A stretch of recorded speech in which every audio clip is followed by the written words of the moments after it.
नमस्कार दोस्तों, मैं अंकुर उपाध्याय स्वागत करता हूं आप सभी का आपके अपने YouTube channel share market analysis में। बहुत ही इंपॉर्टेंट वीडियो है और ये एग्जैक्टली सेम टॉपिक था। बस स्टॉक्स उस समय मैंने जो डिस्कस करे थे वो चल रहे हैं।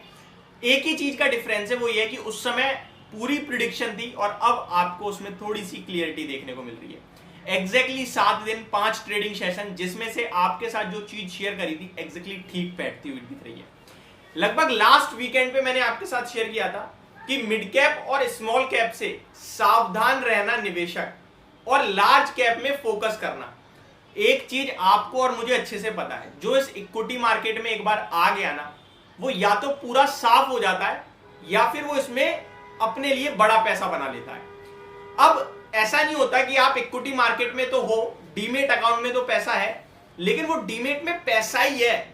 डीमेट में कभी पैसा नहीं रहता। डीमेट में या तो शेयर्स होते हैं या फिर डीमेट में पैसा नहीं होता। एक ही चीज होती है, पैसा सिर्फ बैंक में ही रह सकता है आपका। तो जो एक बार बाजार में बंदा उतर गया ना, उसके पास रोटेशन जरूर होते रहेगी स्टॉक्स की, लेकिन होंगे स्टॉक्स ही। इसीलिए मैंने आपके साथ शेयर किया था कि आप फ्रेश कैपिटल जो लगा रहे हो, वो फ्रेश कैपिटल आपका लार्ज कैप में जाना चाहिए। और उस समय में भी मैंने आपसे क्लियरली बोला था कि इसका ये बिल्कुल भी मतलब नहीं है कि लार्ज कैप चलेंगे और मिड कैप और स्मॉल कैप गिरेंगे।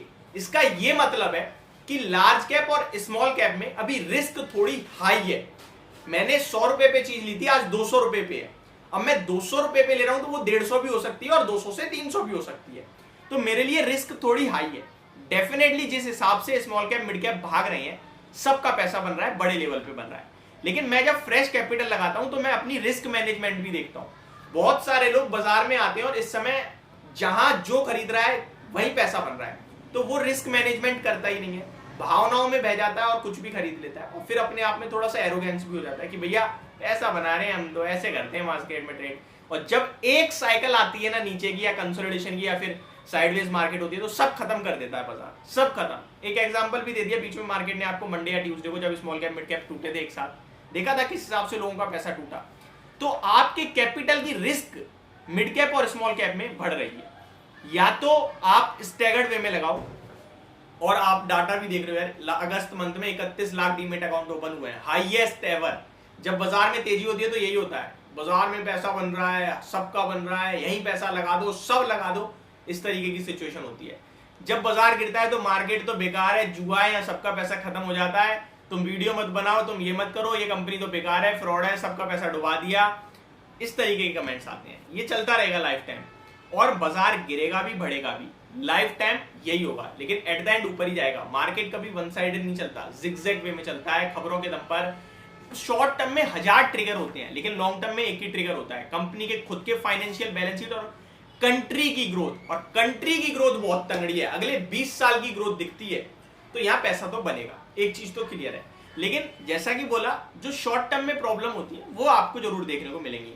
किसी ने इन्फोसिस का अगर 2000 से लेकर आज तक का चार्ट ओपन कर लिया, तो वो तो कहते यार 1 लाख भी लगा देता ना, आज इतना रुपए हो जाता। लेकिन इन्फोसिस अगर आप 2000 में लगा रहे हो, तो 2001 में जो टूटा था उसका कौन बताएगा, 60% स्टॉक टूट गया था। तो गिरावट में क्वालिटी स्टॉक को खरीद के कन्विक्शन रखना सबसे बड़ी बात है, और जो ये कर लेता है वो पैसा बना लेता है। स्टॉक मार्केट में आपको कुछ करने की जरूरत नहीं पड़ती है, स्टॉक मार्केट में सिर्फ आपको होल्ड करने की जरूरत है। जो होल्ड कर लेता है ना, वो पैसा बना लेता है। और स्टॉक मार्केट में जो ज्यादा उछल कूद करता है, वो या तो लॉस ले लेता है या फिर केवल एंजॉय कर रहा है, इससे ज्यादा कुछ नहीं। अब यहाँ पे आपको लार्ज कैप पे फोकस क्यों करना है, जैसा कि मैंने बोला कि यहाँ पे मैं रिस्क मैनेजमेंट देखूंगा। इन केस मार्केट में कोई भी प्रॉफिट बुकिंग आती है, कोई भी करेक्शन आती है, कुछ भी होता है, तो आपके लार्ज कैप कम गिरते हैं as compare to mid cap और स्मॉल कैप। समझ में आ गई बात। और इस बीच में अगर गिरावट होती है तो आपका 2-4-5% गिरेगा ज्यादा से ज्यादा, लेकिन स्मॉल कैप मिड कैप 25-30% टूट जाएंगे, जहां पे आपके लिए एक अच्छी अपॉर्चुनिटी क्रिएट हो सकती है। और मे बी ये भी हो जाए लार्ज कैप टूटे ही ना, क्योंकि जो बात मैं आपसे बोल रहा हूं ना, ये बड़े बड़े म्यूचुअल फंड, बड़े बड़े इन्वेस्टर्स और इंस्टीट्यूशनल इन्वेस्टर्स, FIIs, सबको दिख रही है कि मिड कैप स्मॉल कैप ज्यादा भाग गया है। बाजार में यही होता है, जब तक हम लोगों को लगता है ज्यादा हो गया, हम नहीं डरते रहते हैं, नहीं लगाएंगे, तब तक बाजार भागता है। जिस दिन हम लोगों को लगता है अरे लगा ही दो, जो होगा देखी जाएगी, उसी दिन टूट जाता है बाजार। ये बाजार में एक साइकोलॉजी भी प्ले होती है। बट आपको डिसिप्लिन के रूप में इस समय अपने पैसे को सोच समझ कर लगाना है, क्योंकि बाजार में पैसा है तो लगेगा तो है ही। इसलिए सिर्फ लार्ज कैप में फोकस करो। अब लार्ज कैप बता तो दिया, नाम तो बताओ भाई एक आध। तो मैं आपको बता रहा हूं कुछ बहुत बड़े नाम जिनमें बड़ी करेक्शन तो नहीं होगी, Reliance, Asian Paint, HDFC bank, ICICI bank, L&T, Larsen and Toubro, हालांकि लार्सन एंड टुब्रो भी काफी भागा है, ये स्टॉक है। आइशर मोटर, ये स्टॉक ऐसे हैं जिनमें बड़ी करेक्शन मुझे नहीं लगता होगी, और होगी भी तो थोड़ी बहुत ही होगी, जहां पे आपके लिए बाकी स्टॉक बहुत अच्छे लेवल पे जाएंगे। ये कोई डायरेक्ट बाइंग की रिकमेंडेशन नहीं है, ये केवल और केवल आपके लिए एक सजेशन था कि भैया फोकस जहां भी करोगे लार्ज कैप पे करना, फ्रेश कैपिटल के लिए, और जो already mid cap small cap में है उसमें प्रॉफिट बुक मत करना, चलने दो अभी तो पता नहीं कितना ऊपर जाएगा। तो ये सारी चीजें मेरी तरफ से। होप आपको ये पूरी वीडियो समझ और पसंद दोनों आई होगी। Thank you so much for watching this video. Have a great day.